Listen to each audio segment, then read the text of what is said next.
Okay, so there will be a handful of questions over chapters 13, 14, and 15, and these are hints about those. So, anthropogenic air pollution is pollution that's made by man. And so, here's a figure, or part of a figure from your textbook that talks about they list 5 different types of pollution that men put out. So, of course, the biggest one is we burn fossil fuels, but then we put out other types of air pollutants as well. The pH scale and acid rain. We talked just kind of in general about the pH scale. pH of 7.0 is considered neutral, and so if something's acidic, it has a pH that's less than 7. Normal rain water runs about pH 5.6, which is acidic, but acid rain runs about 4.2. And lest you think that that's not much of a difference, actually it's a logarithmic scale, so that's quite a big difference. So there'll be a question that has to do with some of that stuff. Okay, kind of what I've just described here in the previous session. Weather condition that aggravates air pollution. We looked at that video this semester. Last April, France had a temperature inversion that actually kind of made folks not be able to run their cars. I mean, they had to kind of alternate odd and even running your cars because of the temperature inversion was putting a lid on the pollution.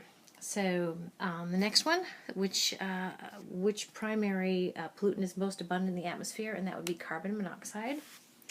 Again, transportation is a biggie in putting pollution in the air. The current trend in air pollution.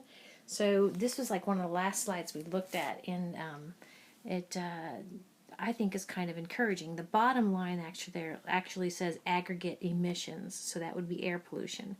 And actually, with regard to air pollutants, we are down, I think it's 63% from 1970. And the other graphs, the other lines there on this graph actually are showing you kind of our human activity is not decreasing, it's increasing. So we must be, I think, doing something right with regard to air pollution anyway, I think. The climate change. We talked about the fact that there is some variability in the sun. We can track that variability watching the sunspots on the sun. And so actually the solar output varies on an 11-year cycle, and we can, like I said, look at the number of sunspots to get a fix on kind of what it's doing. If there are sunspots on the sun, in general, that will give us less solar output.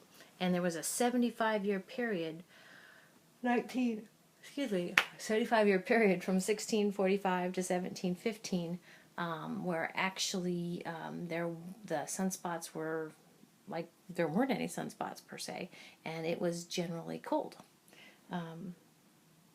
So did I say that right? So when there are sunspots,